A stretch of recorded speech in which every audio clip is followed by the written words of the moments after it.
सादर आमंत्रण है। अब आपके मन में जो भी खुजली हो सो बोलो। बरेली के जो मौलाना है उन्होंने कहा है कि बाबरी मस्जिद पर जानवी मस्जिद को कलंक कहना गलत है। आपने जो बयान दिया है जी, बाबरी मस्जिद ने ये कहा कि विश्वनाथ जी के बगल में जो कलंक लगा है वो कलंक मिटेगा और भगवान शिव की नगरी में बहुत ही जल्दी वहां पर ज्ञानवापी के पास में रुद्राभिषेक होगा भगवान शिव। तो बरेली के जो मौलाना है रिजवी उन्होंने कहा है कि इसको कलंक कहना गलत है, वहाँ भगवा झंडा फहराया नहीं जा सकता है, वो मस्जिद है।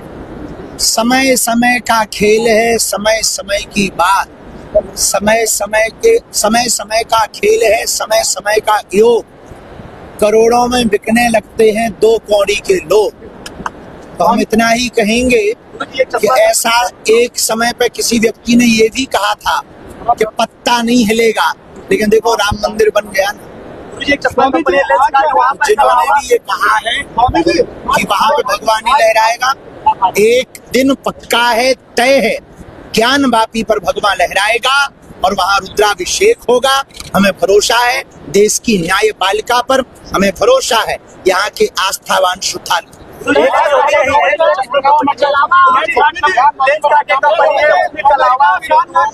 महिलाओं के पहनावे पर प्रतिबंध लगा करके बुर्का और हिजाब पर उसने छूट दिया है। क्या करना चाहिए? मना किया है। हिंदू धर्म के साथ उन्होंने खिलाफ कर रहे हैं। हिंदू धर्म का कोई भी टीका, कोई भी ऐसे लोगों को भारत में रहने की अनुमति नहीं होनी चाहिए, उनको विदेशों में रहने की अनुमति होनी चाहिए। हमारे जितने भी तीर्थ देवालय हैं वहां पर मुसलमान भी दुकान खोले हैं, वहां मुसलमान भी व्यापार कर रहे हैं। हमारी कथा में भी हो सकता कई लोगों की आसपास दुकानें हो, काशी में तो है ही है। देने वाला कौन? हिंदू। तीर्थों में जाने वाला कौन? हिंदू। जब हम ये भेद नहीं करते तो लेंस कार्ड की कंपनी को ये भेद करना महापाप है।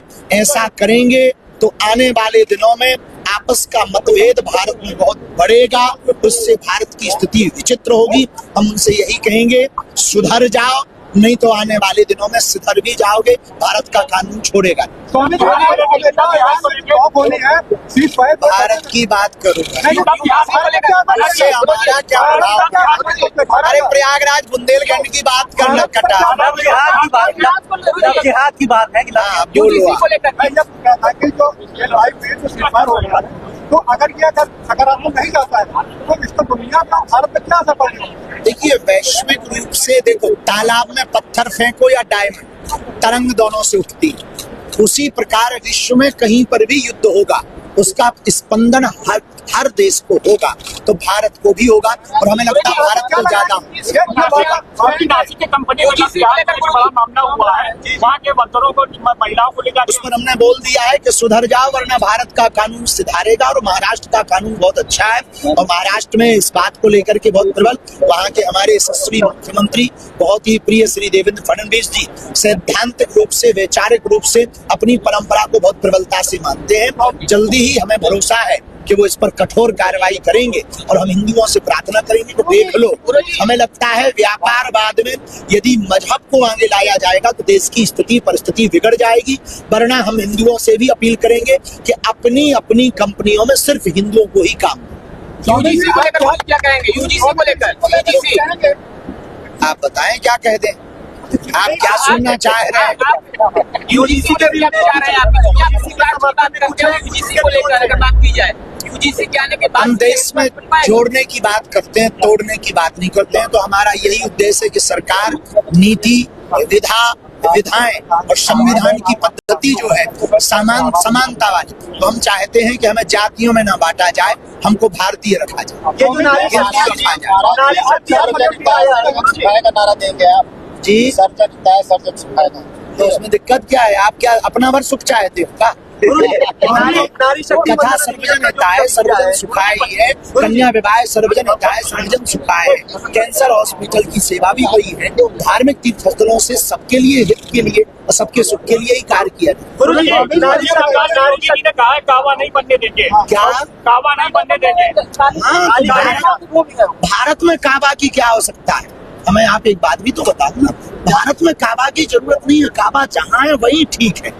भारत में काबा की आवश्यकता नहीं है। भारत में तो हमें लगता है विश्वनाथ बाबा की आवश्यकता है।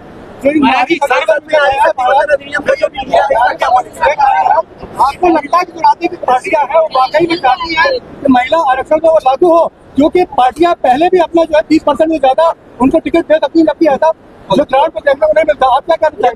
देखिए, ये तो राजनीतिक विषय है और राजनीति के विषय पर हम बोलते नहीं, पर मातृ धर्म पर हमारा इतना कहना है, जिस देश की जयकारा मात्र नाम से लिया जाए, भारत माता की जय, जहाँ गाय भी माता हो, गंगा भी माता हो, गायत्री भी माता हो, वेद भी माता हो, उस देश में माताओं की पूजा होनी ही चाहिए और जितने अधिकार माताओं को मिल सके वो माताओं के हित के लिए है। और यत्र नार्यस्तु पूज्यन्ते रमन्ते तत्र देवता, हमारे शास्त्रों का ये सिद्धांत है। तो हमें लगता है माताओं की यदि सेवा होगी, पूजा होगी, उनके लिए कोई भी लॉ कानून आरक्षण बनता है तो हमें लगता है इस देश के प्रत्येक पुरुष को, प्रत्येक पार्टी को, प्रत्येक व्यक्ति को जो अपनी माताओं के पुत्र हैं उनको सपोर्ट करना चाहिए, क्योंकि ये मातृ हित के बच्चों की बात की है। तो आपको लगता है कि इंडिया के अंदर लोगों के पास इतनी इनकम है कि 4 बच्चों को पाल सकते हो?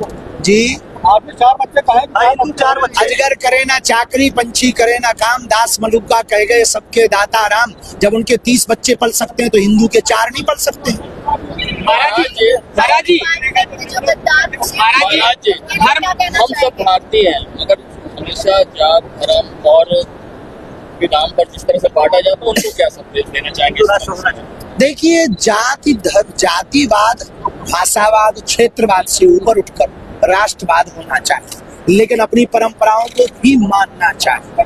जैसे हम सनातन परंपरा को मानते हैं तो हम उसके प्रति कट्टर का मतलब ये नहीं है कि हम किसी को मारते काटते, लेकिन हम अपने सिद्धांतों को भली पूर्वक मानते हैं, व्यवहार से भी, आचरण से भी, वाणी से भी, और लोगों को जगाने का काम भी करते हैं। तो हमें जातियों में नहीं बंटना चाहिए, क्षेत्रों में नहीं बंटना चाहिए, भाषाओं में नहीं बंटना चाहिए। हमें एक तिरंगे के नीचे रहने की विचारधारा को स्थापित करना चाहिए और अपनी मान्यताओं को मानते रहना चाहिए। भारत हिंदू राष्ट्र होगा, उसके लिए प्रयत्न जारी है और इस वर्ष 4 जुलाई को हम फिर से घोषणा करने वाले हैं। उसके लिए इस वर्ष अब हम आगामी दिनों में रथ यात्रा निकालेंगे। 4 जुलाई से निकलेगी और अच्छा नहीं, 4 जुलाई को इसकी घोषणा की जाएगी, कहाँ निकलेगी, कब निकलेगी, पर इस वर्ष हम रथ यात्रा करेंगे, भारत को हिंदू राष्ट्र बनाने। लगातार यत्र यत्र अभी लगातार चली रही, अभी उत्तर प्रदेश में वृंदावन में रथ यात्रा करेंगे। गौ सेवक की आवश्यकता है, गौ रक्षक से ज्यादा। गौ माता को हम लोग जो है पूजते हैं, मानते हैं, तो वर्तमान में गौ रक्षक ज्यादा है, गौ सेवक कम। देश में गौ माता को बचाना है तो गौशाला नहीं उपाय, एक हिंदू एक गाय। आज आदिगुरु शंकराचार्य जी आपकी विद्या का राज क्या है सर? सबसे पहला किलो काम करते हैं। ये तो परसों दरबार में नक्कटे तुम ही देख लेना। हमारे पास केवल गुरु कृपा है, अध्ययन पे हम भरोसा करते हैं, अध्ययन भी करते हैं, गुरु कृपा है, जो गुरु का प्रसाद है उस पर। लेकिन हमारे वैदिक परंपरा में आदि जगत गुरु शंकराचार्य के पास भी परकाया प्रवेश की विद्या थी, स्वामी रामकृष्ण परमहंस के पास भी विद्या थी, स्वामी विवेकानंद के पास भी वाक सिद्धि की विद्या थी।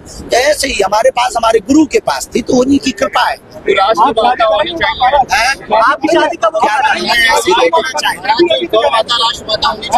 बिल्कुल, गाय माता तो राष्ट्रमाता होनी चाहिए। इसके पहले हम चाहते हैं उत्तर प्रदेश सरकार में यशस्वी मुख्यमंत्री जी गाय को राज्य माता बनाएं। शंकराचार्य पे बड़ा विवाद हो रहा है, शंकराचार्य पे बड़ा विवाद हुआ और उनके तमाम मुकदमे की और 501 का मामला किया, जो पता है उसका क्या बोले? हमें उसकी सत्य का हमें किंचित मात्र भी पता नहीं है, उस विषय का कि सत्य क्या है, असत्य क्या है।